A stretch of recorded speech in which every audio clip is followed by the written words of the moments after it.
Bem, primeiro de tudo, eu queria agradecer a disponibilidade de vocês. O objetivo desse mini seminário, para quem não sabe, só para você poder entender um pouco, a minha formação acadêmica, a primeira formação minha é jornalismo, depois eu fui fazer teologia e filosofia, mas a área que eu mais atuei, ainda atuo, dentro do jornalismo, dentro da área da comunicação. E dentro desse período, além dos mais de 20 anos de rádio e jornalismo, eu também lecionei no Senac, em cursos de oratória, de formação de radialista, durante 6 anos. Então, eu já tive muitos alunos ao longo desses últimos anos, e eu vejo que foi algo que Deus me capacitou, e eu vejo que isso é algo que eu posso estar ofertando na vida de pessoas, e principalmente quando se trata de algo relacionado ao reino de Deus. Está tudo certo, Lívia? Tá? Então, é que eu estou sem o retorno aqui, por isso que eu... Mas fique tranquilo, qualquer coisa, todo mundo está enxergando aqui, né? Então, o objetivo desse nosso encontro, é lógico que em poucas horas, acredito que 1h30, 1h40 minutos no máximo, a gente possa passar algumas noções básicas de como nós podemos elaborar uma pregação. Porque assim, primeiro de tudo, o que é pregar a palavra de Deus? Eu falava ontem, quem que está apto a pregar a palavra de Deus? Primeiro de tudo, a gente precisa entender que o ide é uma ordenança de Jesus. Então Jesus, ele diz: ide, pregai o evangelho a toda criatura. É lógico que o mundo se organizou socialmente de tal forma que hoje nós estamos num mundo civilizado, globalizado, com a tecnologia que ela avança a cada dia, então nós estamos cada vez mais conectados. É lógico que a forma primária de Jesus dizer aos seus discípulos: ide, pregai, é diferente. Hoje nós temos essas comunidades, nós temos essa estrutura, a qual nós chamamos de igreja. Então, dentro de uma comunidade dessa, como que nós podemos elaborar uma pregação, ou qual é a forma correta de nós fazermos isso? Então, aqui, nesse mini seminário, nós vamos passar aqui noções básicas de como elaborar uma pregação. Então, vamos lá, a introdução. Então, como eu disse, o objetivo desse seminário é principalmente desmistificar o tema pregação. Porque algumas pessoas acham que pregar é a função de um pastor, mas como eu disse, é uma ordenança de Jesus, e de pregar o evangelho a toda criatura. Então, quem pode pregar? Então, qualquer pessoa que tenha vontade de falar da palavra de Deus está habilitado para pregar, porém, é necessário que a gente possa entender até que ponto podemos ir ao transmitir uma mensagem bíblica. Até porque existem hoje seitas, porque seitas são grupos que se formaram em virtude de um determinado grupo de pessoas que fizeram uma distorção da verdade bíblica, o que nós chamamos de heresias. Então, através de algum grupo que é herege, se formou algumas seitas. Então, a gente precisa tomar cuidado com o que a gente vai falar, sem ter conhecimento. Vamos lá. Então, Moisés é um grande exemplo. Quando alguém fala: puxa, mas eu não tenho o dom de falar. Nós tivemos aqui a pastora Fátima, que não está mais com a gente, ela está no Vila Fátima, mas ela se constrangia. Ela falou: pastor, o senhor é teólogo, o senhor fala bonito, mas não, pelo amor de Deus, Deus usa cada pessoa dentro do que você tem, dentro das suas habilidades, dentro do seu dom. E queira ou não queira, eu também acabo ofuscando dentro de casa. A pastora Carol, por exemplo, ela se vê às vezes: pô, você sabe tudo. Eu falei: gente, é um dom nato que eu tenho de comunicação. E eu vou falar um pouco mais sobre isso daqui a pouco. Então, Moisés, ele é uma grande referência para aqueles que se diminuem, para aqueles que acham: eu não tenho dom de pregar. Porque quando Deus chamou para libertar da escravidão do Egito o povo de Israel, Moisés, ele, primeiro de tudo, ele apresenta a sua incapacidade de se expressar bem como uma desculpa para não aceitar a tarefa. Então, está lá em Êxodo, capítulo 4, verso 10. Então, o que Moisés diz? Ah, Senhor, nunca tive facilidade para falar, nem no passado, nem agora, que falaste não tão certo.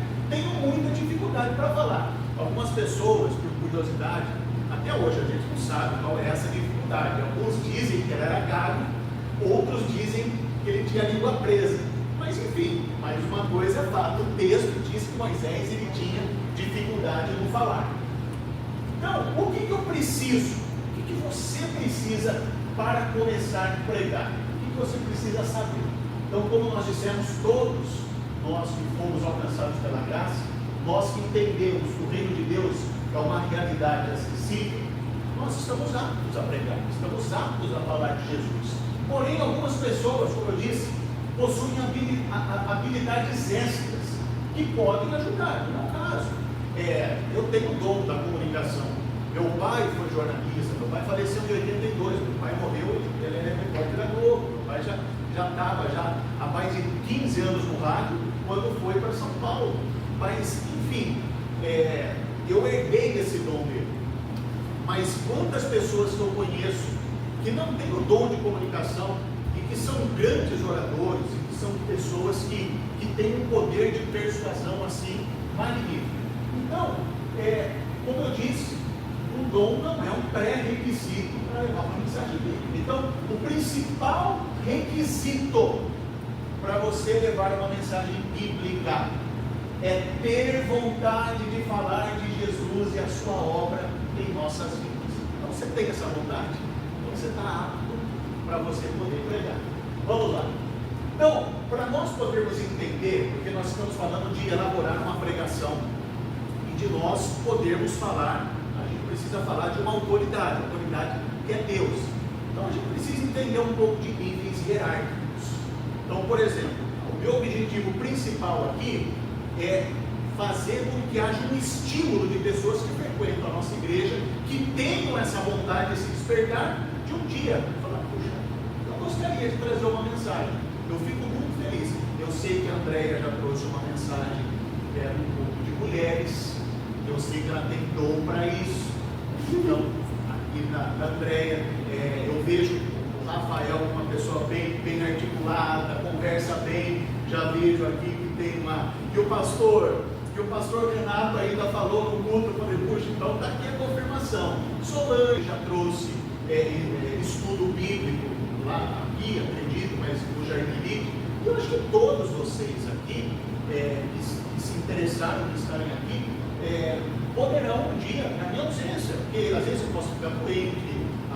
Eu no Jardim Elite, para você ter uma ideia, quando veio a pandemia, eu contraí Covid, eu, a pastora, e a Bia e a Duda. Lá em casa, nós 4 contraímos Covid antes da vacina. Nós ficamos muito mal mesmo. E qual era a dificuldade? A igreja tinha começado a abrir com aquelas restrições. Eu não tinha pastor auxiliar.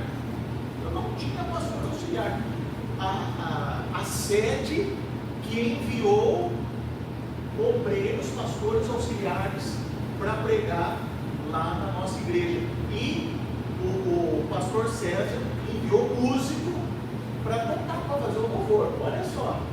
Por quê? Eu não tive pessoas para pregar. Hoje, se der uma dor de barriga em mim, e aí? Eu não tenho pastor auxiliar. Quem que pode conduzir o culto? Então, eu vejo que eu tenho agora, eu tenho 1, 2, 3, 4, 5, 6, 7, 8, 9, 12. Tenho 12, a Mara está falando, né? Tenho 12 pessoas. Eu só vim aprender. Mas enfim, é interessante a gente também entender um pouco do nível hierárquico. Para saber o que é hierarquia? É uma linha de comando. Né? Então eu preciso saber. Então a igreja do Evangelho Quadrangular, para nós entendermos a hierarquia da igreja do Evangelho Quadrangular, primeiro de tudo, a gente precisa saber que nós representamos o reino de Deus aqui na terra. Então, Deus delegou toda a autoridade. Ele fala para Jesus. Então Jesus ele diz, o meu Pai me deu toda a autoridade. Quando ele chama os seus primeiros discípulos, os quais são chamados de apóstolos, ele diz, eu também vos dou autoridade. Então, é uma linha hierárquica. Então, Deus, Jesus, aí vem o Espírito Santo, aí começa dentro da estrutura eclesiástica, então da instituição igreja. Então, para você entender um pouco a nossa linha hierárquica da Igreja do Evangelho Quadrangular. Então, a Igreja Quadrangular, ela está fundamentada num sistema que é chamado episcopal, que vem de bispo. Então, é uma forma de organização eclesiástica. Quando a gente fala eclesiástica, a gente lembra de igreja, que é a palavra igreja do grego eclesia, que é uma assembleia. Então, no sistema episcopal, as respectivas autoridades têm por função supervisionar e governar e administrar a igreja, que é delegado de um poder de uma instância superior, não diretamente do povo. Só para fazer um contraste. Qual uma outra forma de governo que existem em igrejas? A igreja o sistema congregacional, que já fala, é a congregação que tem o poder. Um exemplo, a igreja presbiteriana, a igreja nazarena é assim. A congregação forma uma junta, ela que institui e destitui pastor. Ela estabelece o valor de salário, ela estabelece normas, diretrizes. O pastor, na realidade, ele tem um papel importante, mas a congregação, a igreja fala, não quero mais esse pastor, a igreja derruba, faz uma reunião da junta, faz uma assembleia. Então, o povo, a congregação tem esse poder. Na quadrangular não, é como uma igreja católica. Então, há uma linha sucessória. E qual que é a linha hierárquica da Igreja do Evangelho Quadrangular no Brasil? Então, primeiro de tudo, nós temos o Conselho Nacional de Diretores, o CND. Quem é o presidente hoje do CND? O pastor Mário de Oliveira. Aí nós temos os 27 estados, 26 mais a Federação do Distrito Federal. Então, são 27 federações. Então, cada uma tem um conselho estadual, que é o SED. Aqui no estado de São Paulo, sede SP, o nosso pastor presidente, que é o pastor Toninho. E nós temos as regiões eclesiásticas. Então, CND, sede e regiões eclesiásticas. Então, para a gente poder entender onde nós estamos, pode passar. O que é uma região eclesiástica? Quem aqui foi católico? Então, quem foi católico sabe que tinha diocese. Diocese representa o quê? Uma cidade. Então, a região eclesiástica é mais ou menos isso. Então, cada região eclesiástica na Igreja Quadrangular, ela é composta por um ou vários municípios, ou até mesmo nas grandes cidades, possuir mais de uma região dentro do próprio município. Por exemplo, São Paulo. São Paulo é uma metrópole. Então, São Paulo tem quase 20 milhões de habitantes. Imagine quantas igrejas tem lá. Então, ali existem 3, 4, se não me engano, são 6 regiões eclesiásticas. Como no poder público. Tem a prefeitura, existem as subprefeituras. O prefeito não dá conta. É igual Piracicaba, que uma cidade com 360 mil, segundo o censo, a gente sabe que tem mais. Mas uma cidade com aproximadamente 400 mil habitantes, o prefeito ele ainda consegue administrar com o seu secretariado. Agora, Sorocaba, por exemplo, é quase que o dobro de Piracicaba. Tem 2 regiões eclesiásticas, 2 superintendentes dentro de uma região, dentro de uma cidade. Então, cada região eclesiástica é administrada por um superintendente que é nomeado pelo Conselho Nacional. Aqui também, coincidentemente, o nosso superintendente é o pastor Toninho. Então, nós estamos no céu. É o presidente do estado de São Paulo e também é o nosso superintendente. Então, uma região eclesiástica, ela é responsável por supervisionar um determinado número de igrejas locais. Então, dentro de uma região eclesiástica, a nossa é de número 530, no estado de São Paulo. Então, nós temos no caso, mais de 500 regiões eclesiásticas no estado de São Paulo. Mas aqui em Piracicaba, a nossa região possui 51 igrejas. Então, o superintendente supervisiona. Agora, vamos vir para o nosso local. Então, aí, o que é uma igreja local? A nossa igreja é uma igreja local. Então, a igreja local é administrada por um conselho diretor local, um CDL, que é nomeado pelo pastor presidente titular. Então, por exemplo, eu aqui sou nomeado pelo Conselho Nacional de Diretores, como pastor titular, e eu tenho aqui o meu CDL. Então, dentro do CDL aqui nós temos o Pedro, que é o diretor do diaconato, Solange, que é a nossa tesoureira, a Rosana Pimentel, que é a vice-diretora, a vice-presidente, a Rosana é a vice-presidente aqui do nosso conselho. Tem o Marquinhos,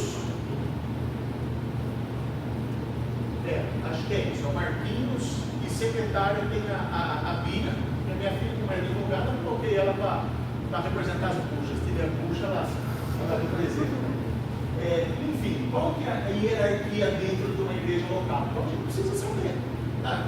Quem que manda, quem que tem mais autoridade dentro de uma igreja, local? Então, primeiro, é o pastor titular, que carinhosamente as pessoas chamam de o anjo da igreja, mas enfim, o pastor titular, ele é a autoridade máxima dentro de uma igreja local.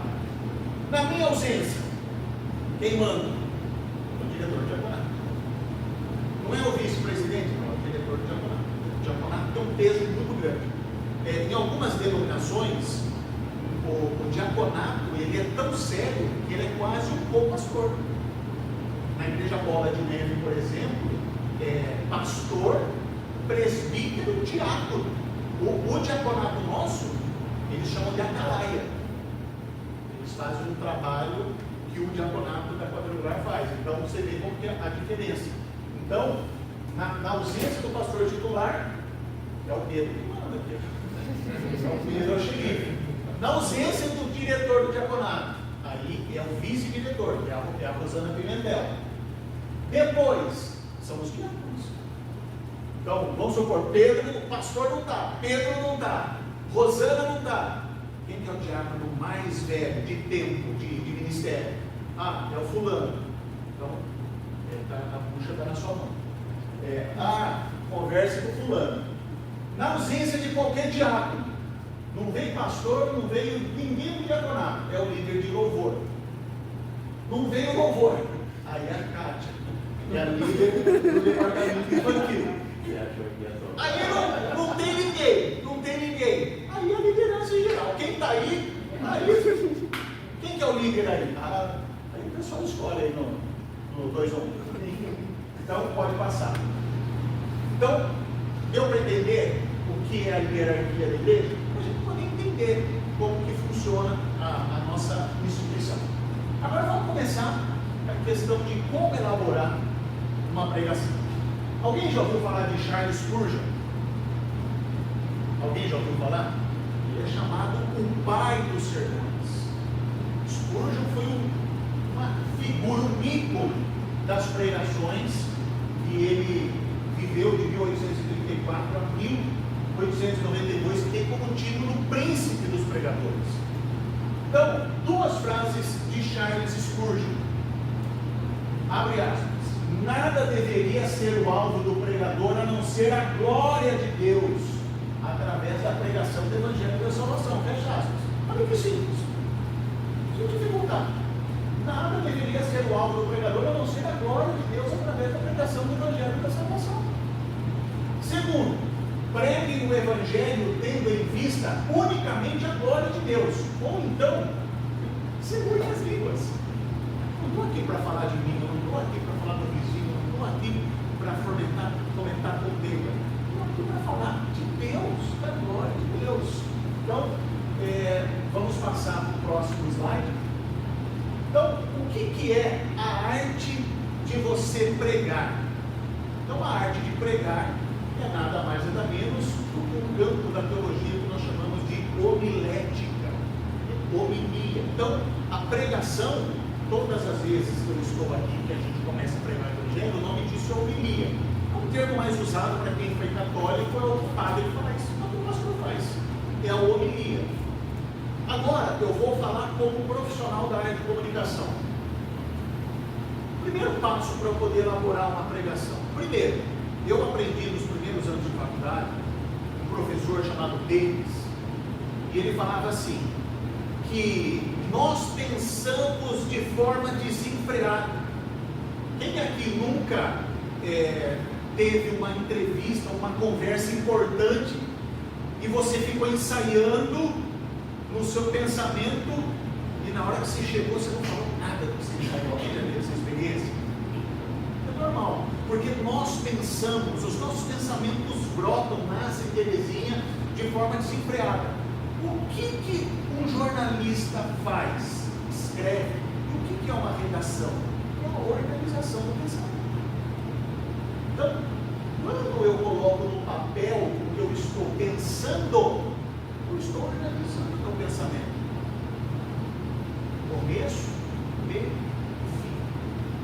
Eu trabalho em rádio há mais de 20 anos e, lógico, a gente vai com o tempo, a gente tem a improvisação, mas até hoje eu escrevo laudas. Quando eu vou abrir transmissão esportiva, antes eu preparo a minha lauda de abertura.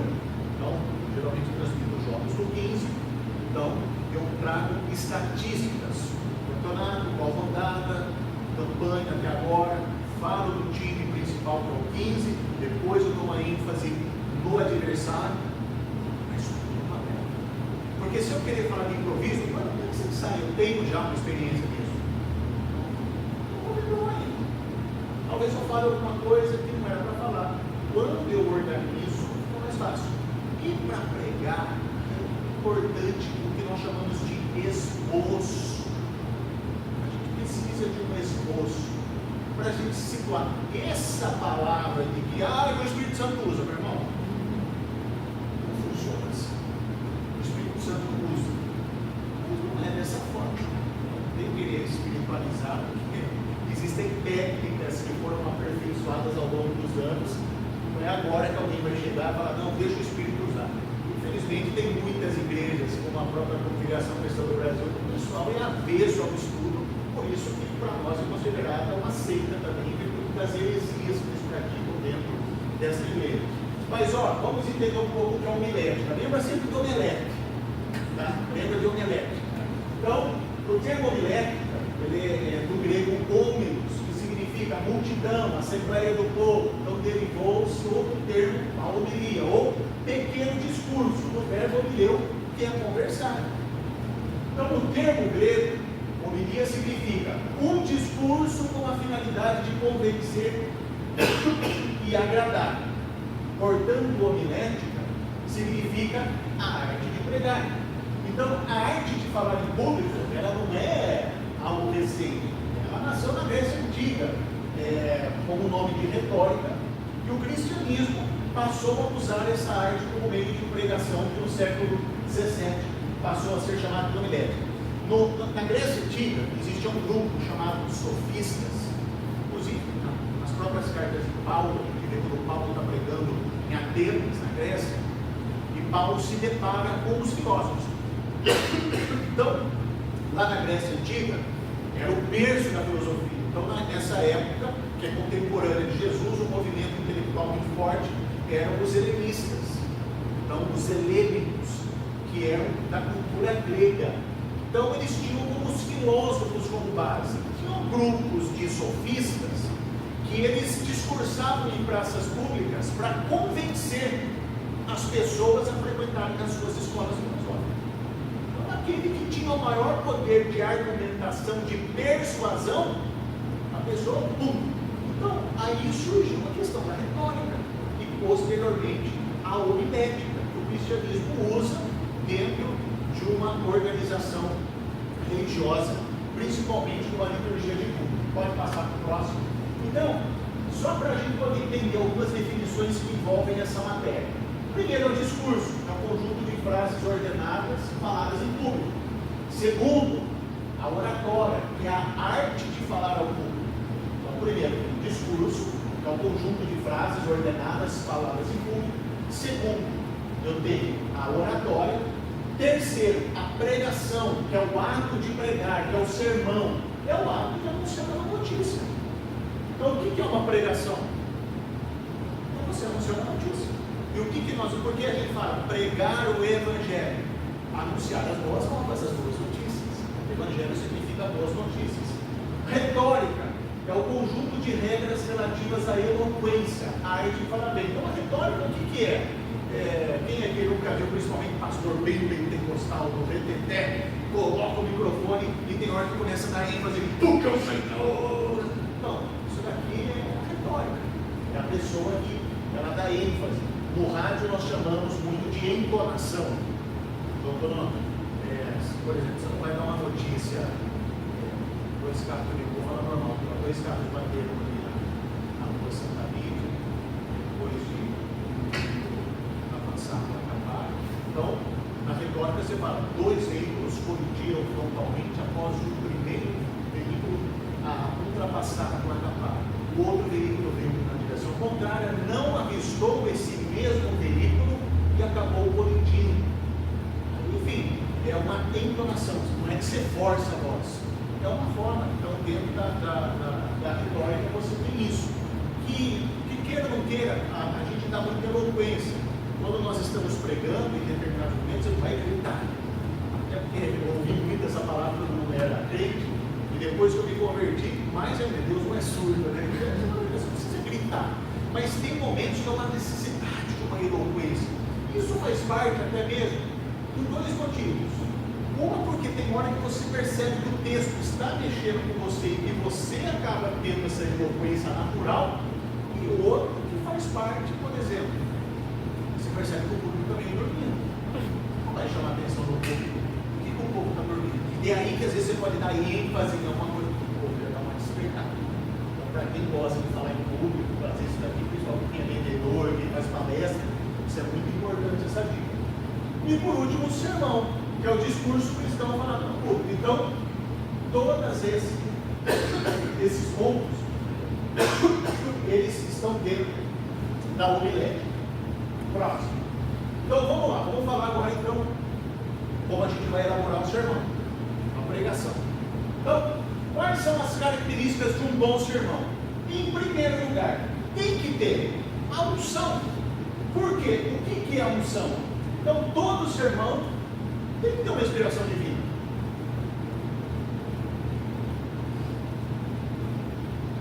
Lógico que nós fazemos a nossa parte de procurar um texto, de estudar aquele texto, se necessário, tirar dúvidas daquele texto, não falar o que eu não sei, mas dentro daquilo eu fiz a minha parte, eu sou ungido, o Espírito Santo vai me ajudar. Então, um sermão sem unção, ainda que tenha uma excelente estrutura, não apresentará poder para conversão, consolação e edificação. Depois vem a referência lá 1 Coríntios 14, 13.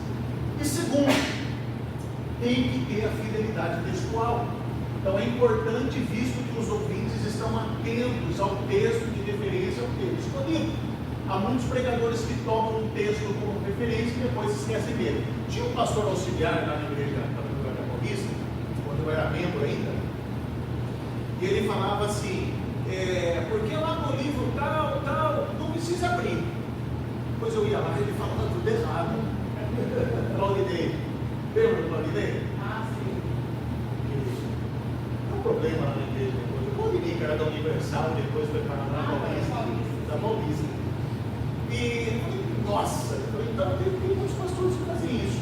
E hoje, gente,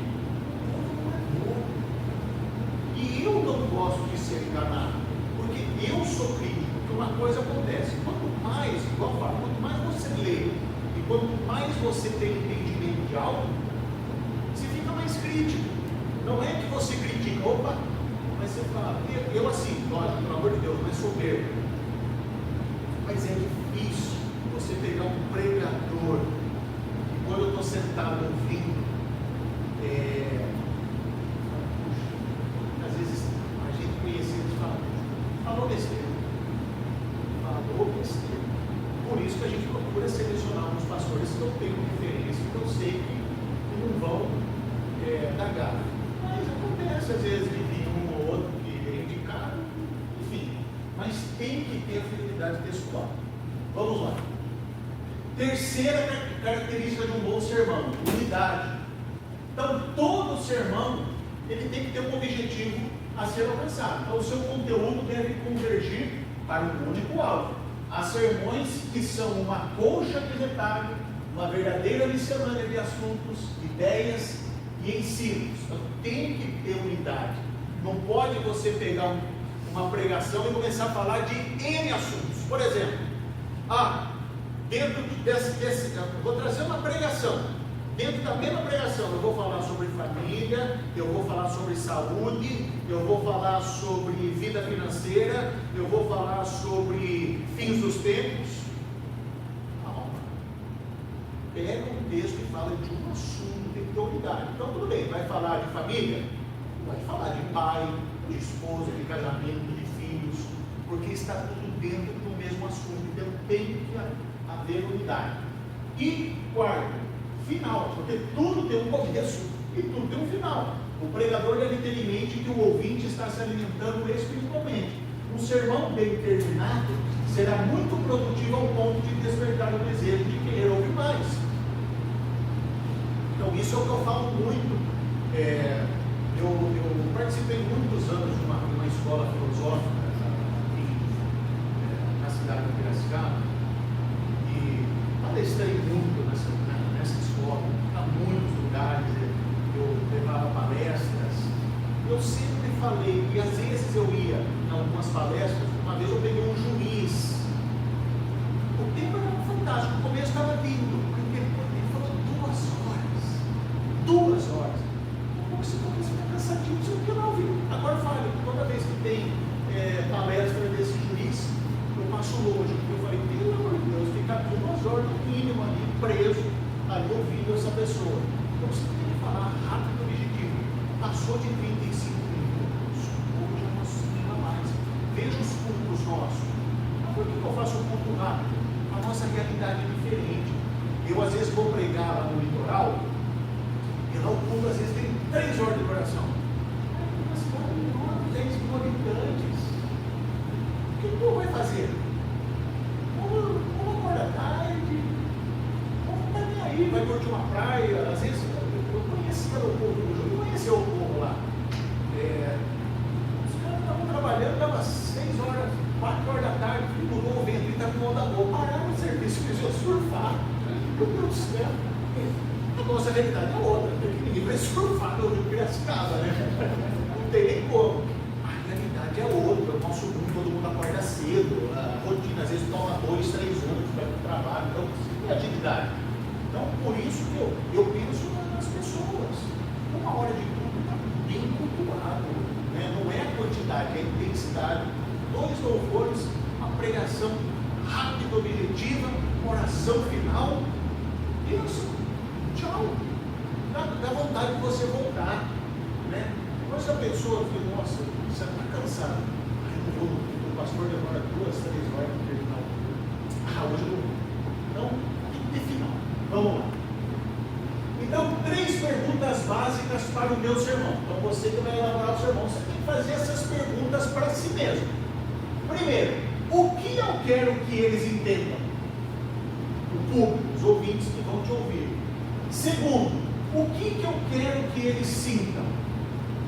E terceiro, o que eu quero que eles façam? Então, repetindo, o que eu quero que eles entendam?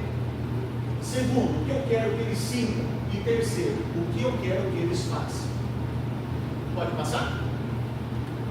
Então, a gente vai falar um pouco sobre os sermões, os tipos de sermões. Então, a gente vai falar sobre o sermão temático. Então, é aquele cujas divisões principais derivam de um tema e não diretamente do texto bíblico. Então, isso não quer dizer que o tema não seja bíblico, mas sim que o sermão gira em torno do tema e não de uma passagem específica. Porém, para que o sermão temático seja bíblico, o texto tem que ser extraído da Bíblia. Alguma dúvida? Pessoal, se alguém tiver dúvida, pode. Nós não estamos no culto, tá? A gente está num momento aqui de interação. Qualquer dúvida, vocês podem levantar as mãos e pode chamar, pastor, estou com uma dúvida aqui. Então, um tema, por exemplo, tá? A fé evangélica. Então, no sermão, então, não se basearia em apenas um texto bíblico, mas sim diversos versículos da Bíblia, pois a palavra fé se prolifera por toda a Escritura. O sermão baseado neste tema poderia, por exemplo, expor a fé dos patriarcas, a fé dos mártires, a fé dos apóstolos e assim por diante. Deu para entender? Então, por exemplo, um sermão temático, eu vou escolher um tema. Então, um exemplo, eu vou falar sobre vida financeira. Eu vou falar sobre vida financeira.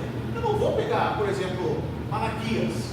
Eu posso citar Malaquias, eu posso citar lá em Gênesis, quando Abraão devolve o dízimo a Melquisedeque de tudo que ele recebeu. Eu posso usar o apóstolo Paulo falando de quando ele arrecadava ofertas para suas viagens missionárias. Então tem tudo isso. Então eu vou extraindo vários textos bíblicos e vou fazer um apanhado de cada experiência. Alguma dúvida? Próximo. Existe o sermão textual. Então nós falamos do sermão temático. Você vai falar de um tema. Então vamos lá. O Ari vai falar sobre torcer para os santos. Aí ele vai pegar lá, Deus é santista, porque ele diz, eu sou santo, então seja de santo. Como eu sou santo. Brincadeira à parte, então vamos lá, o sermão textual. O sermão textual é aquele cujas divisões principais derivam de um texto bíblico, constituído de uma porção mais ou menos breve das Escrituras. Então, o tema é extraído do próprio texto, e por isso o esboço das divisões deve manter-se estritamente dentro dos limites do texto. Eu já vou falar suas características. Então, por exemplo, eu vou falar sobre a passagem em que Jesus ele dá ordem aos ventos, à tempestade, quando o barco está agitado, quando ele está no mar. Então, dentro desse texto, eu vou seguir o texto. Então, é um sermão textual. Dentro do texto, eu posso abordar várias raízes. Então, eu posso falar sobre descansar na presença de Deus, de Jesus que está no barco. Eu posso falar do poder de Deus, que está acima de todas as forças, inclusive as forças da natureza. Eu posso falar sobre a falta de fé, mesmo estando na presença de Deus. Olha só, como que eu vou derivando dentro de um único texto. Então, gente, a Bíblia é rica, ela é maravilhosa. E dentro de uma passagem, você consegue fazer ramificações e você fazer várias abordagens. Então vamos lá, algumas características do sermão textual. Deve girar em torno de uma única ideia principal da passagem, e as divisões principais devem desenvolver essa ideia. Fazer conexões, tem que ter conexões. Segundo, as divisões podem consistir em verdades sugeridas pelo texto. Não é a sua verdade, é a verdade do texto, sempre baseado no texto. Terceiro, as divisões devem, preferencialmente, quando possível, vir em sequência lógica e cronológica. O que é lógico? É o que é racional. E o que é cronológico? Uma ordem. Começo, meio e fim. Começa com isso, esse é o primeiro advento, esse é o segundo, esse é o terceiro. Então, por exemplo, a gente pode falar sobre Paulo quando é preso. Então, a gente pode falar, por exemplo, do preço de pregar o Evangelho. Então, a gente começa de uma ordem cronológica. A gente lê o texto que ele está preso. Mas o que o levou na cadeia? Colocar. Porque eles passavam vários dias diante de uma jovem que era possessa por um espírito adivinhador. E no terceiro dia Paulo se cansou, expulsou o demônio que havia nela e não adivinha mais nada. Aí os donos daquela jovem que ganhavam dinheiro explorando as suas adivinhações, desceram a lei na lei de Paulo e Silas e colocaram na prisão. Então, olha só como que a gente vai. Aí a gente vai fazer uma ordem cronológica. Aí dentro da prisão, a gente poderia falar, eles são presos, mas são perseguidos, mas não pararam. Por quê? Eles louvavam a Deus, até que o terremoto estremeceu as portas do cárcere. E a gente pode ir mais adiante, porque o texto vai falar até no final da conversão de um carcereiro. Então, olha só como que dentro de um texto você tem várias ramificações, mas tudo dentro de uma ideia. Então, quarto, as próprias palavras do texto podem formar as divisões principais do sermão, desde que elas se refiram à ideia principal. Tudo certo por aqui? Alguma dúvida? Não? Está tudo certo? Próximo slide. Então a gente vai falar agora sobre o sermão expositivo. Eu, particularmente, como pastor titular, acredito que 90% dos meus sermões são expositivos, porque é uma linha que eu gosto de seguir. Então é aquele cujas divisões principais se derivam do texto e consistem em ideias progressivas que giram em torno do ideia principal. Então o sermão expositivo, assim como o sermão temático e textual, gira em torno de um tema, mas na mensagem expositiva, o tema é extraído de vários versículos em vez de um único. Então você vê que eu faço muitas conexões numa ideia central, mas vou fazendo também outras conexões. Por isso, mesmo aos vários versículos de uma passagem que dão origem a um tema, o único do sermão deve ser uma unidade expositiva. O sermão expositivo se baseia em uma porção extensa das Escrituras. Eu gosto de falar da palavra de Deus. Então, a palavra, ela expõe a nossa natureza pecadora. Então, pode ser alguns versículos ou um capítulo inteiro, ou às vezes até mesmo um livro da Bíblia. Por exemplo, eu gosto muito quando eu prego sobre Esther. Então, Esther tem um livro de Esther, que é muito bonito, por sinal. A história de Esther é muito rica. Então, eu não consigo, dentro desse livro, falar apenas de uma passagem, porque a história como um todo. Então, eu posso pegar o livro como um todo, mas ir destacando alguns versículos. Começo ali com a história de Esther, e ao longo do tempo eu posso, ao meio, falando alguns pontos, e no final, dando ênfase na conclusão da sua história. Alguma dúvida? Vocês estão achando difícil? Vocês estão achando difícil? Para a gente, aí, começando a entender, não é tão simples em se tratando de um jornalista falando. Não, mas vai variando. Vai variando. Eu falo que isso é só para a gente ter noção, ter noções básicas. Mas você vai ver no final, vai ficar tudo lindo. Pode passar. Não! Essa é a teoria, depois tem a prática. Depois tem a prática. A prática eu vou escalar vocês para pregar. A prática é depois eu escalar vocês para pregar. Vai ficar fazendo assim, cara. Então, ó, depois fica fazendo assim. Vai pregar depois. Vai pregar depois. Ó, divisão do sermão. Então, o sermão ele tem algumas divisões. Então, primeiro, o texto. Então, é o trecho lido pelo orador. Pode ser um capítulo curto, uma história ou um único versículo, até mesmo parte do versículo. Como eu falei, da Esther. Você não vai ler o livro inteiro de Esther. Então, você vai pegando fragmentos e dando ênfase em alguns pontos que você quer destacar da história de Esther. Então, quando o texto é bem escolhido, o pregador desperta nos ouvintes o desejo de conhecer mais a palavra de Deus. Eu amo, por exemplo, sermões em que a pessoa começa a contar. Eu amo história, eu gosto de história. Então, quando a pessoa vai lá na essência, conta como era, eu viajo, eu adoro esse tipo de mensagem. Então, quando o texto é bem escolhido, o pregador desperta no ouvido o desejo de conhecer mais a palavra. Então, tome cuidado ao escolher textos preferidos por homens ímpios ou por Satanás.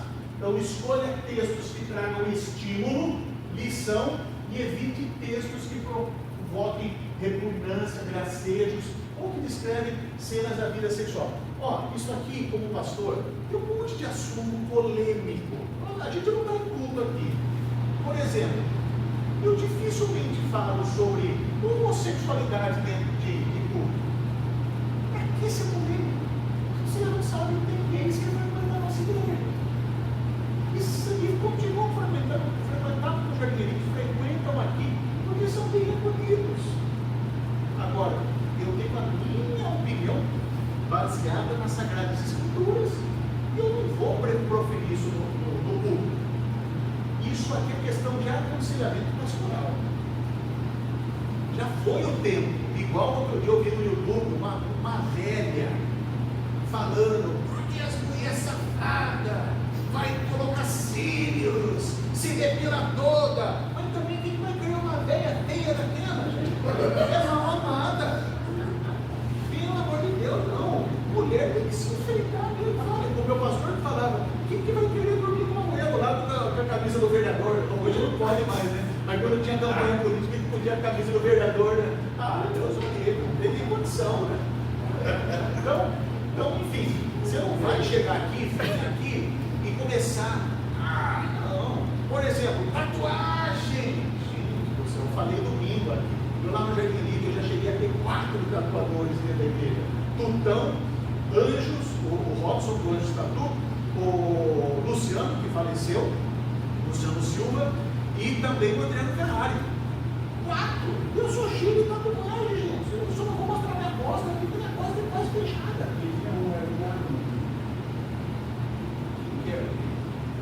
Mas da minha época? É outra? Do passado? Mas, gente, é coisa que não. Por que falam tudo isso? Sabe? Criar polêmica. Bebida, por exemplo. Ai, mas não é isso beber? Viu? Aí é uma questão de aconselhamento. A gente não fala dando ênfase em bebida, porque quantas pessoas chegam aqui dependentes químicos? Às vezes você vai falar, não pessoal, se tomar uma cervejinha não vai fazer mal a ninguém. Daqui a pouco está todo mundo bebendo cerveja. Você está entendendo? Então são temas polêmicos. Para que ser polêmico dentro do público? Tá?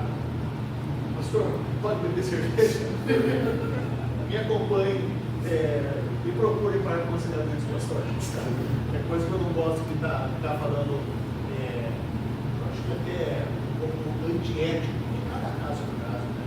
A Bíblia, por exemplo, resumindo, a grosso modo é uma palavra que o professor soube falar isso, está louco ali.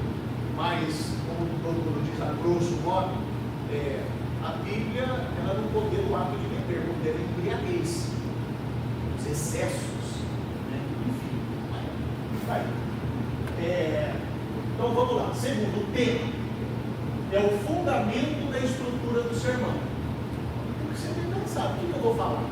Lembra que eu falei? O que eles querem ouvir? O que eu vou falar?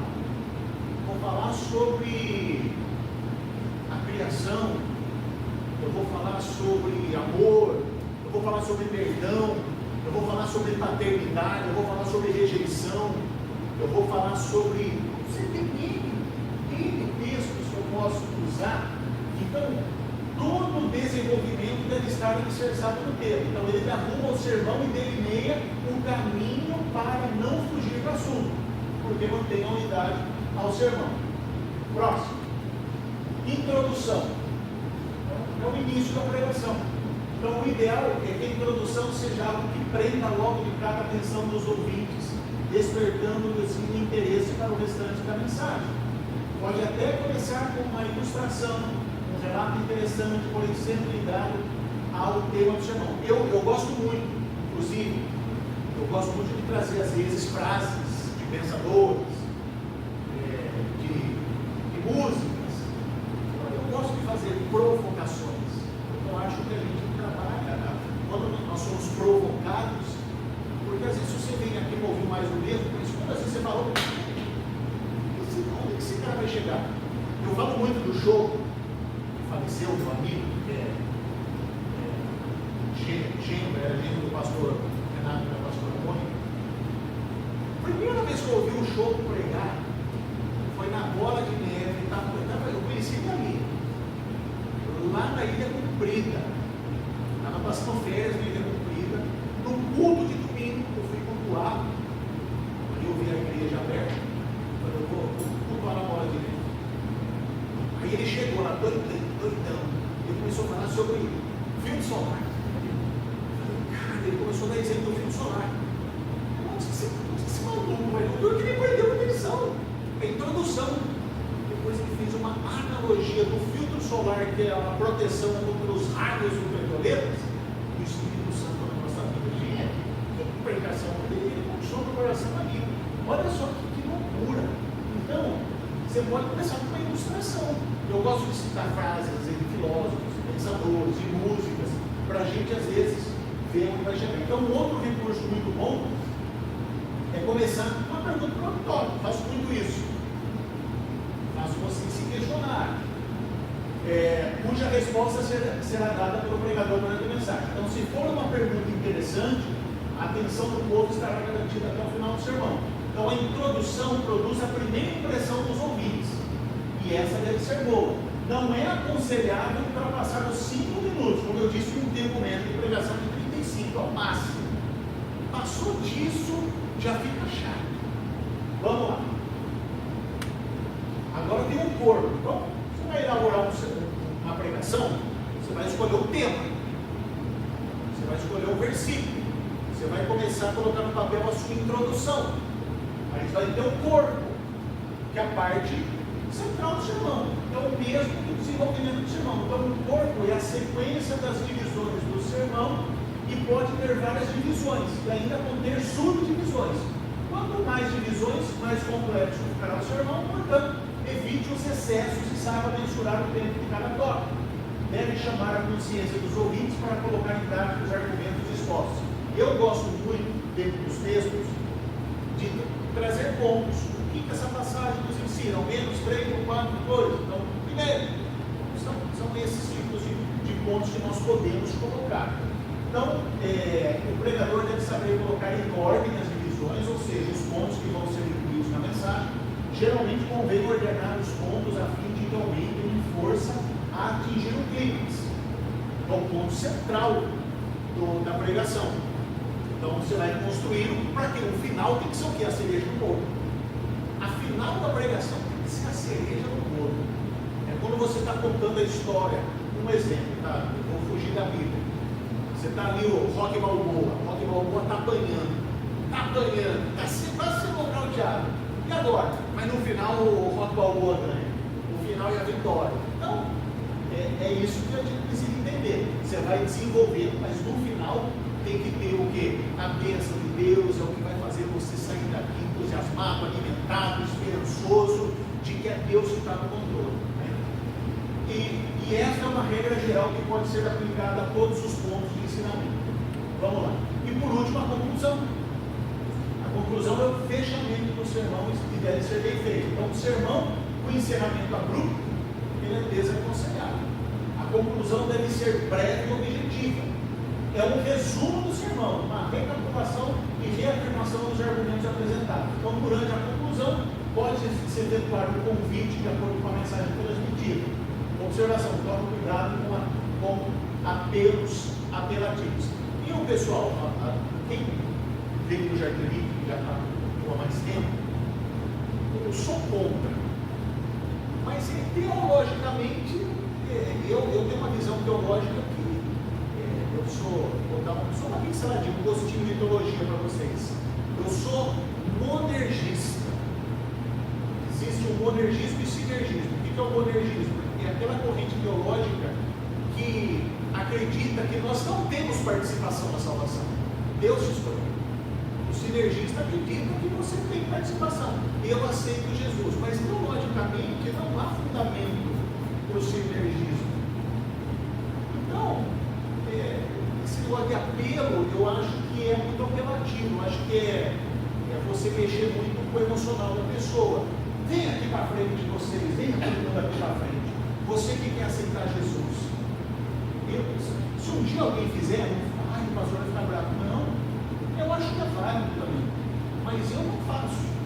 Porque, teologicamente, eu já tenho conhecimento teológico, que isso não tem base bíblica. É apenas apelação do homem. Fazer apelo. Muitas pessoas, inclusive no Jardim, a gente falava, o senhor não faz apelo? Porque a Bíblia. Porque começa com João 15,16. Não fostes vós que me escolheram. Jesus, ele diz, não foi vocês que me escolheram. Eu não escolhi vocês. Não é eu, ele me escolheu. Eu aceitei Jesus. Então cai por terra, não foi ele que me escolheu. Como que eu aceitei Jesus? Recebeu a palavra. Exatamente, você recebeu a palavra. E como que a gente sabe quem é um verdadeiro escolhido de Deus? Através da pregação. Porque quando a pregação vem, ela prende você, ela toca você, que você quer viver com Jesus, você quer ser discípulo de Jesus. Não tem mágica. O resto, como diz um amigo meu, o que é a Bíblia, o resto é invenção do homem. É entretenimento. Então vamos lá, vias de regra. O que é interessante dentro de uma pregação? Tá certo que vocês estão tendo o pastor titular de vocês. Eu tenho experiência pastoral, 15 anos. Tenho experiência na área jornalística. Não, esqueça o pastor. Vamos falar de vocês. Qual a via de regra? Quem é o seu pastor Tony? Seja você. Seja Sara, seja Mara, seja Pedro. Só ia falar Mara, né? Porque é Mara, Sara, Pedra, né? Enfim. Seja você mesmo. E aperfeiçoe o seu estilo, o seu jeito. Ninguém começa. A primeira vez que eu preguei na vida, sabe quando foi? Eu trabalhava no departamento de comunicação da Câmara de Vereadores. O ano foi 2008. E nós fomos para um evento, né, o José Longato era presidente da Câmara. Nós fomos num evento lá em São Paulo. E na van, eu conversando ali, a pessoa, na época eu era diácono lá da Igreja da Paulista. Aí eu falando, minha conversão, você prega? Eu falei, eu nunca preguei, mas eu posso contar meu testemunho. Eu fui numa Assembleia de Deus, em Madureira, e quando eu cheguei, eu era diácono, quando eu cheguei, me colocaram lá em cima do púlpito. Eu falei, meu Deus. E quando eu lembro do que eu falei, eu tenho vergonha. Hoje. Mas muita gente terminou a mensagem, muita gente falou assim, nossa, que história linda, obrigado, eu precisava ouvir isso. Olha só, eu tenho uma pasta lá no meu computador de pregações minhas, de todos os esboços. Hoje os meus esboços têm 2, 3 páginas, mas não porque de regra tem que ser. Eu gosto para organizar o pensamento. Eu gosto de estar aqui, estar lendo, isso faz parte da minha natureza. Mas às vezes eu vejo alguns que eu preguei, eu falei, nossa, que tema interessante, lá em 2014, nossa, que tema interessante, deixa eu ver o que eu preguei, eu vi ali 4 vídeos, nossa, eu preguei isso? Meu Deus, mas tudo é começo, então, dê preferência em pregar os seus próprios sermões. Outra coisa, vá direto ao ponto. A divagação faz a igreja perder o interesse. Evite repetir as mesmas coisas, exemplos, frases de efeito, o evangeliquez. Depois é tudo irrita com o evangeliquez. Tem gente que fala a mesma coisa, tem pregador que fala a semana, um sermão inteiro. Então, evite frases de efeito e repetir as coisas. Porque tem gente que fala uma coisa, daqui a pouco repete a mesma coisa, daqui a pouco evite as leituras prolongadas. Então, você. Lá fora. Então, você.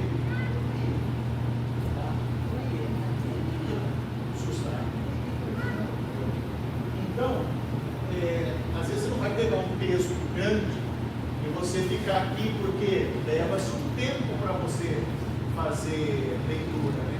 Leva-se um tempo para você fazer a leitura. Aí você vai ocupar muito tempo de uma pregação, aí daqui a pouco você não vai falar mais nada, porque você gastou todo o tempo falando.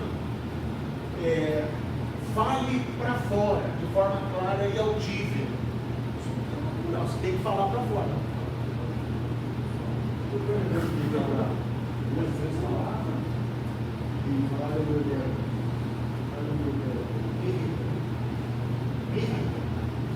Santo Deus, eu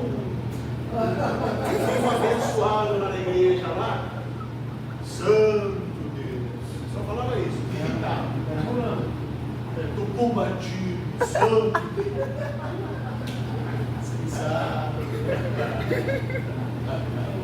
Santo Deus, enfim.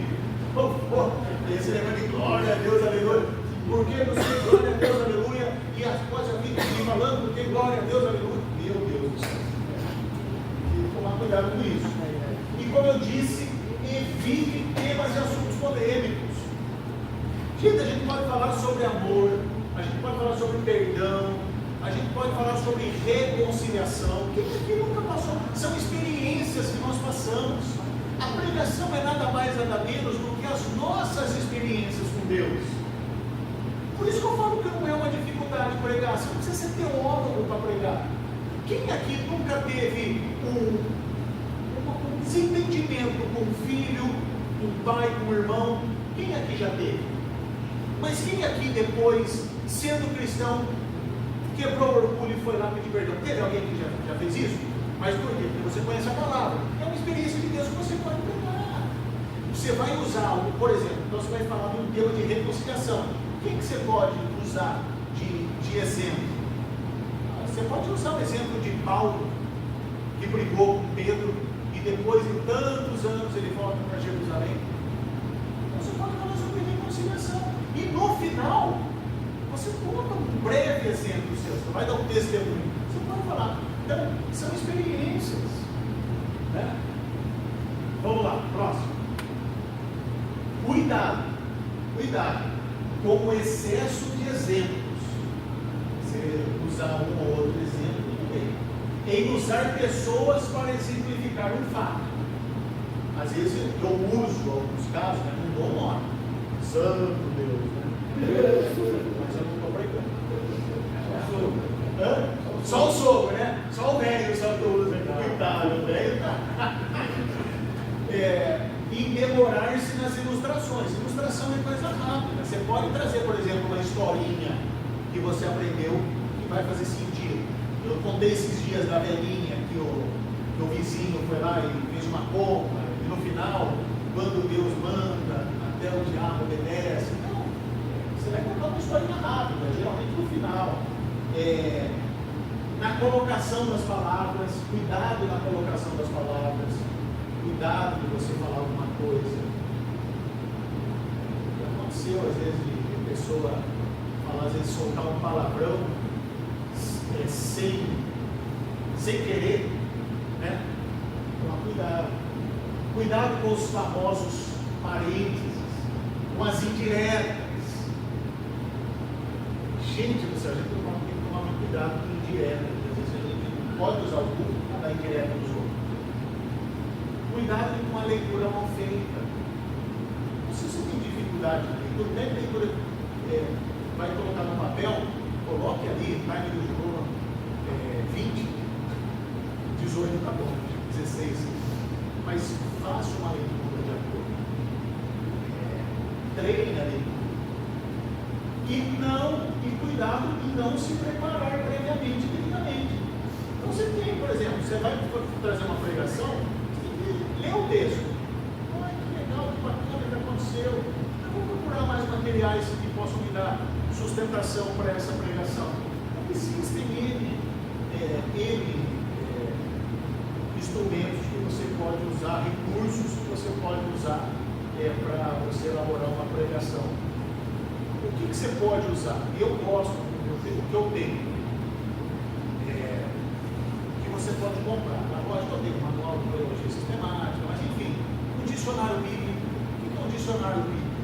O dicionário bíblico ele traz nomes. Então, por exemplo, eu estou falando aqui sobre Paulo. Vamos ver o que o Paulo. Tem 3 citações de Paulo, mas é o Paulo apóstolo.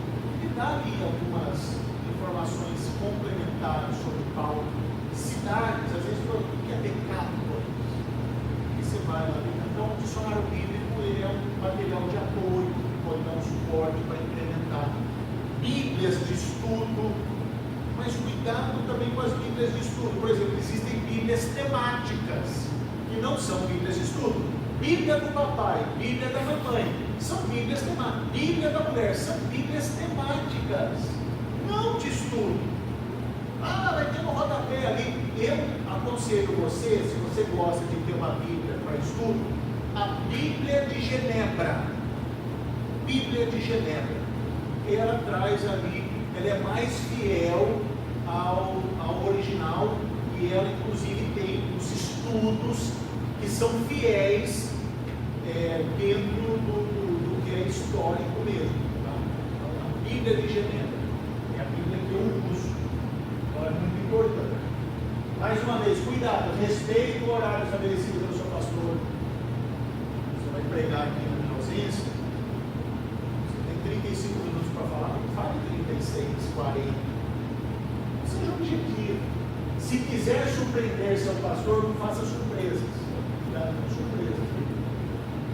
Quando o seu pastor não estiver na igreja, haja como se ele estivesse. Saiba que a responsabilidade de disciplinar a igreja é do pastor titular. Você vai trazer uma pregação aqui, você não vai trazer exortação para a igreja. Essa é a função minha. Minha função é exortar a igreja. Não, se eu tiver que fazer um texto polêmico aqui, alguma coisa que vai vir de encontro, aquelas pregações que tapa na cara, não é a sua função essa.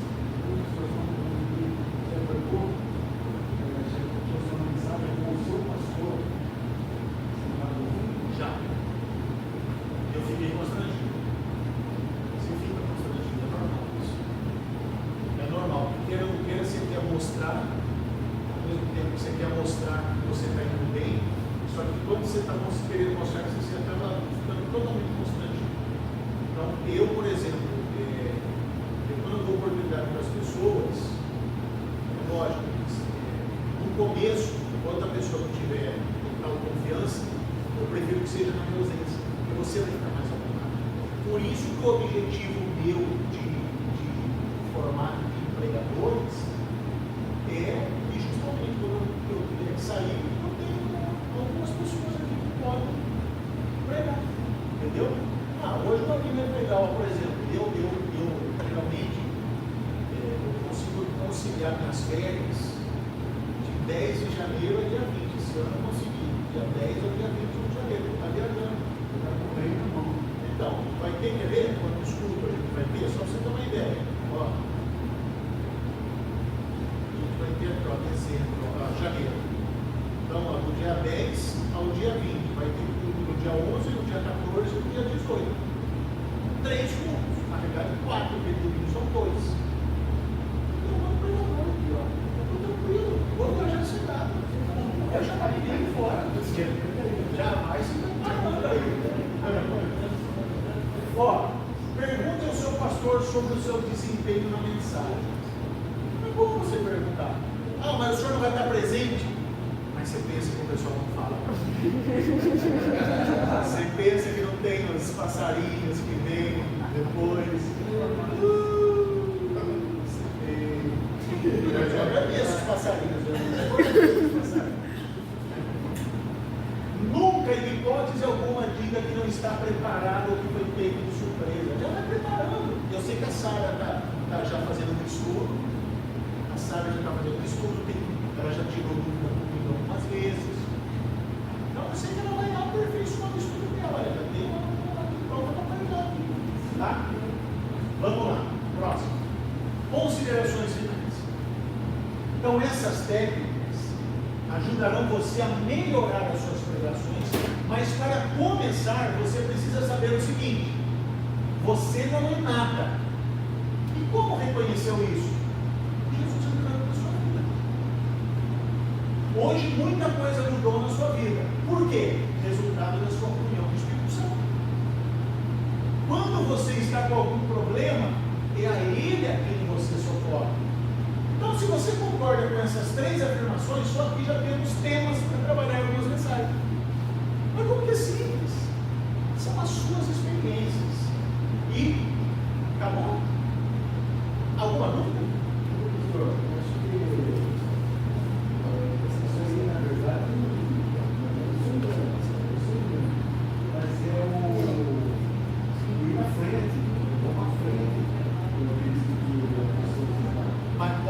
Essa dúvida aqui, pessoal, do Ari, ela é muito importante, tá? Então vamos lá.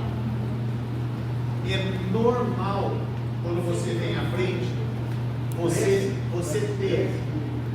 ter frio na barriga, você suar frio, é normal. Isso aqui não é um privilégio seu, normal. Mas tudo tem a primeira vez. Quem aqui tem carta? Quem aqui já tirou a habilitação? Foi fácil quando vocês foram pegar o carro pela primeira vez? Eu, quando tirei carta, eu até hoje trabalhava na Paulo em Tintas, que hoje é HC Tintas, lá na Dois Córregos. O meu dinheiro, o meu salário, eu até hoje comprei o Uno 1091. Isso eu estou falando de 2002. Comprei o Uno 1091. foi levar para mim, eu deixei ele na Independência. Eu fui embora para minha casa. Na hora que eu olhou a cinta, sabe, ela olhou a cinta atrás do Hotel Nacional, para Rosário, o carro morreu. Deu tremedeira. E aquela fila atrás, e o pessoal buzinando. Eu não vou, eu falei, continuei com isso. Tem a primeira vez, tudo tem a primeira vez. Quando você entra num emprego novo, começa a fazer um trabalho novo, até você conhecer, primeiro dia de aula, você não conhece ninguém. Gente, eu fiquei numa ansiedade por meu primeiro dia aqui, eu sabia como eu ia receber, como que será. Quando eu subi aqui, você pensa que foi fácil? Eu lembro que a igreja estava cheia, aquele primeiro culto, mas o primeiro culto que eu vim aqui, como o povo vai me receber? É normal. E posso falar uma coisa? Eu até hoje, todo o tempo que eu tenho de profissão, eu sou surdo em algum lugar para falar, eu já falei, com multidão, na época que eu trabalhava na agricultura, eu fazia apresentação de shows, no sindicato dos metalúrgicos, eu virou latino, pergunto para o pastor, professor latino, Perla, sindicato do Paulo Ricardo, e eu lá falando assim, o pessoal aqui na agricultura, hoje é o dia do trabalhador, é dos trabalhadores, mas viu, você começa, mas você tem que incorporar uma coisa, o Espírito Santo vai incorporar o personagem aí, incorporar, tá malado, incorporar o preto velho,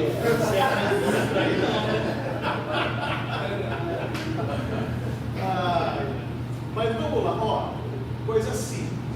Como você vai melhorar sua pronúncia? Lendo. Não tem outro método a não ser leitura. Leia. Pessoal, hoje é tudo simples. Hoje no celular, você não precisa ir na banca comprar jornal. G1. Comece lá, ó, G1. TV Metropolitana. Não é minha primeira nota, tá? É uma referência, tá? Mas estou falando alguns órgãos de imprensa que são confiáveis, que ainda têm erros, mas são profissionais. TV Metropolitana, Piracicaba, leia as matérias. A Tribuna, Piracicabana. A Piracicaba já virou um pouco sensacionalista, mas ainda tem matéria. Leia as manchetes, leia. Compre livros. Tem dificuldade, hoje você consegue baixar e-book. Hoje tem ali, tipo um mini tablet, então você baixa e-books. Kindle. Então você está baixando o livro. Leitura é fundamental. O que a leitura vai fazer? Vai aumentar a sua gama de palavras. Então, por exemplo, eu posso falar de Piracicaba. Eu não vou falar Piracicaba toda hora, Piracicaba, depois Piracicaba, Piracicaba. Então, Piracicaba, município, cidade. Eu referi ao mesmo termo usando 3 palavras diferentes. Sinônimos. Eu não vou, por exemplo, prefeitura. Em vez de falar prefeitura, depois prefeitura de novo. Prefeitura, posso usar paço municipal. Paço com C cedilha. Igreja de cidades pequenas, a gente até hoje é paço municipal. Sinônimo. Como você aprendeu isso na escola? Não lendo. Leitura. Outra coisa, com a leitura, você lendo livros, você vai ter a pronúncia. Por exemplo, às vezes tem gente que eu tenho certeza que tem gente que acha que eu falo errado quando se trata de falar. Vamos lá. Quem tem frio é o quê? Como? Friento.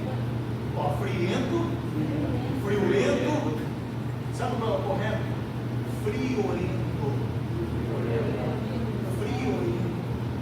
Outra coisa, se uma bola não está cheia, ela está como? Murcha. Tem gente que fala murcho. É murcho. Não é murcho. Mas como você sabe isso? Lendo.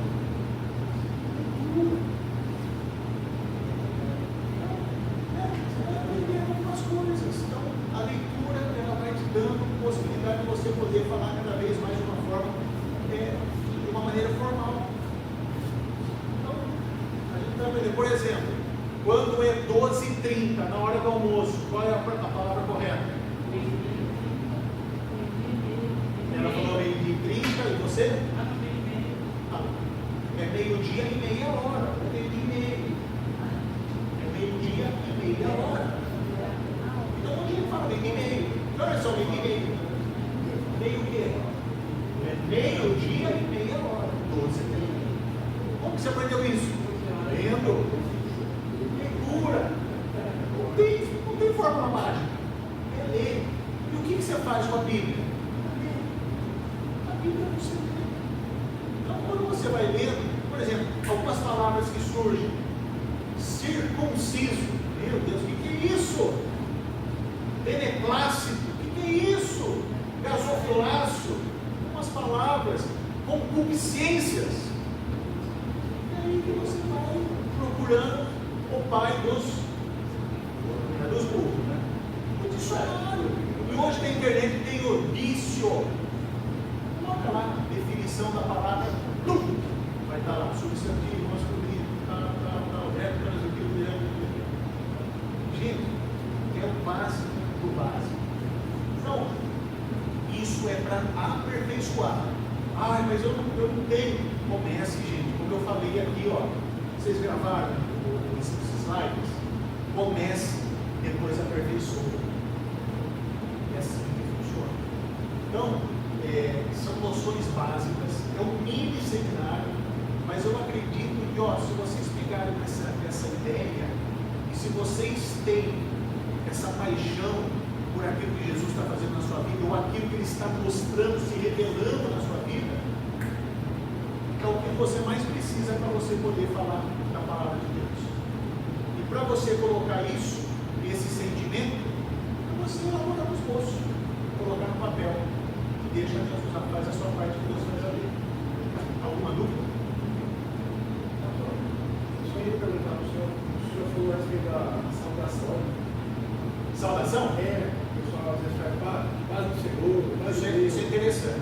Nós quadrangulares, a gente precisa entender que, lógico, não é placa que salva, é Jesus. Mas as igrejas possuem identidades. Às vezes eu chamei o pessoal do louvor aqui uma vez e falei assim, gente, quadrangular não fala graça e paz. Nós quadrangulares falamos a paz, se eu estou falando no plural, a paz seja com todos, ou a paz seja convosco. Ou se eu estou sozinho, a paz. Agora, se eu falar a paz do Senhor Jesus, já não é quadrangular, se quadrangular é sempre mesmo. Paz Senhor, paz Deus, paz Deus. Então, universal então nem é paz. Que paz o que é guerra? É verdade, mas essa boa. Agora você vai falar paz, mas nada, é guerra. Mas eu falo, posso viajar tranquilo? Os 4 cultos já tem pregadores aqui. Calma. Aí agora você fala, por isso que o pastor está dando um seminário, que ele quer viajar. Pessoal, esse daqui é um dos mais variados cursos que eu quero trazer aqui. É uma forma de eu compartilhar aquilo que Deus me deu. Dai de graça o que recebesse de graça. Então, Deus me abençoou muito já na minha profissão, como pastor. E eu acho que nada do que poder compartilhar aquilo que me fez bem, aquilo que eu faço com amor, que eu gosto. Eu sou apaixonado por pregar a palavra de Deus. Eu falo que hoje eu tenho uma empresa, eu tenho um restaurante, mas só Deus sabe que eu gostaria de deixar tudo para ser pastor de novo. Pastor tempo integral. Isso é meu sonho, ser tempo integral. Professor, não é. Hoje a igreja não consegue, eu tenho um padrão de vida. A igreja não vai conseguir dar esse padrão. Hoje eu tenho filho estudando, uma se formando, uma estudando, eu tenho compromissos financeiros, então precisava ganhar ninguém para poder ser um pastor integral. Então, não tem. Mas a minha paixão é isso, a minha vocação é isso. Eu amo igreja, eu amo pregar, eu amo falar do amor de Deus, de Jesus na vida das pessoas. Mas vocês podem fazer isso. E o ano que vem, já está marcado, já no nosso cronograma, eu vou fazer aqui um curso básico, basiquíssimo de teologia. Gente, está muito bom também esse curso. inclusive que é um livro que eu escrevi e não publiquei ainda, mas que se chama As Boas Novas em Poucas Palavras. É o meu livro. Eu vou trazer noções básicas de compreensão do plano, criação do mundo, plano, criação do homem, queda do homem e a redenção. Tá? É algo que eu vou aplicar aqui em alguns módulos, né, de quintas-feiras. Acredito que vai dar 2 meses. E mais para frente eu quero fazer mais temáticas como essa. Aí a gente pode até marcar para o começo de janeiro, você que está no começo, a gente pode marcar aqui vocês que fizeram esse curso, já vão preparando, já tomem aí como nota a prova de vocês. Elabore uma mensagem, a gente pode marcar um dia e a gente vai fazendo, vai ouvindo entre nós aqui, vai treinando. Aí eu posso marcar sempre eu aqui. O que vocês acham? Vocês ficam mais à vontade. Pode ser? Pode ser. Pode ser exatamente. Grupos. Pode ser isso. É uma coisa que pastor tem que pensar no personagem